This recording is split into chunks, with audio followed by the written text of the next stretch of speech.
everybody and welcome back to Alex Elliott Golf. Today is all about lowering that ball flight into wind and making sure we can hit that more penetrating flight so the wind is a less of effective a shot. Now this is a shot that you can actually play not only in the wind but normally, like if you look at Tommy Fleetwood and a few other players on the European Tour, they play that little punch shot, little knockdown shot very often out on the golf course, not necessarily when it's windy. But for me, this shot is absolutely key when we've got a crosswind, so off the left or off the right, and especially when we're playing in very windy conditions when it's straight into the teeth. It's very key that we control the spin, trajectory and flight of this golf ball. So what are the three factors we need to control if we're going to lower that ball's flight into wind and control it on crosswinds? Well, we need to lower the launch angle, we need to control the spin rate and lower the ball speed. So if we control all those three factors, we can have more chance of controlling our ball in windy conditions.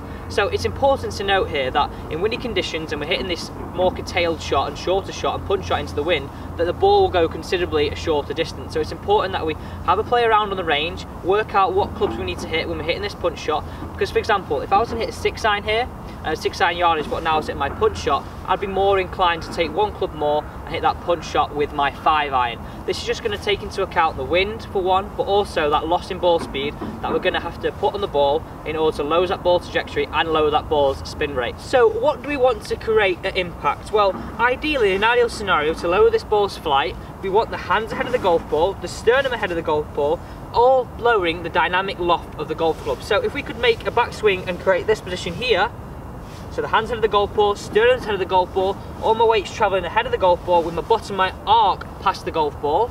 This will help lower the dynamic loft and help lower that trajectory of the golf ball. This will be the ideal impact conditions we want in order to lower trajectory, lower spin rate and lower the ball speed. So point number one, how we're going to lower that launch angle, is all to do with ball position and the position of our hands and sternum at address. If I took a normal address here with a 6-iron, my ball would just be left of centre, so more towards my front foot, and my sternum would be generally on the golf ball.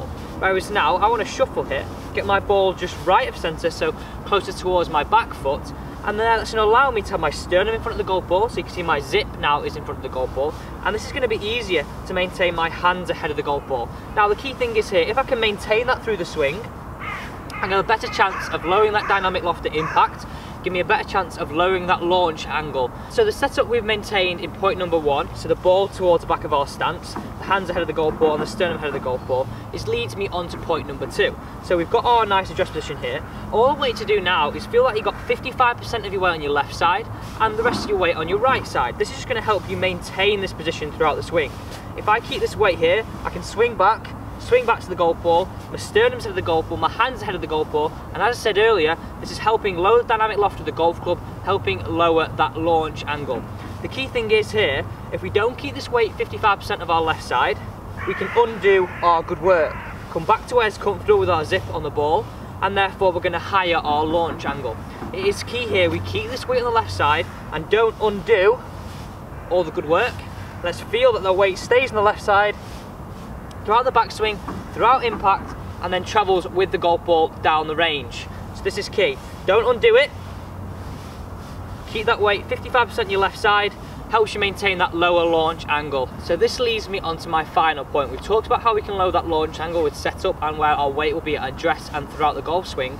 Now we're going to talk about how we can reduce the spin rate and how we can reduce the ball speed. So let's take our nice address position. So we've got our weight 55% on the left, balls towards the back of our stance. Now all I want you to do is I want you to grip down the golf club. So I want you to see 1.5 inches down the golf club. So I'm going to use my lambkin sign. I'm going to want my left thumb at the top of my lambkin sign. This is therefore I've gripped down the golf club. So we all know that if we grip down the golf club, make it shorter, we're reducing the length of our lever. This will reduce our club head speed. Therefore if we can reduce our club head speed, we can reduce the spin rate on our golf ball. So that's one way of we can reduce our spin and club head speed. Second reason is I want you now to take a 3/4 swing. Again, helping reduce the ball speed, helping reduce the club head speed, and helping reduce the spin rate. So the key points here is position, stood in front of the golf ball, hands of the golf ball, weight 55% on our left side, gripping down that golf club. Therefore making a 3/4 swing, doing all we can now to make a smooth 3/4 swing to reduce that club head speed, which initially will reduce the ball speed and reduce the spin rate, giving us a better chance of controlling that ball in whatever wind scenario we have. whether it's off the left, it's off the right, or we're playing directly into wind. Thank you for watching this week's tip on Alex Elliott Golf. Now you know how to control your golf ball in all wind scenarios. Like I said earlier, this is not just a shot we have to play into wind, this is more of a shot we can play if we're under pressure, we need to hit a green, or we need to beat our partner in the summer knockout. This is very key, and if we can apply these factors and control the launch angle, spin rate and ball speed, we're going to have better control of our golf ball out on the golf course, and especially in windy conditions. Thank you for watching this week's video on Alex Elliott Golf. You know what to do, guys. If you've not already subscribed to my channel, hit the button down below, make sure you become a subscriber to keep up to date with all the latest content. We've got tips on Tuesdays, Thursdays and Saturdays. So much content to help your game this winter.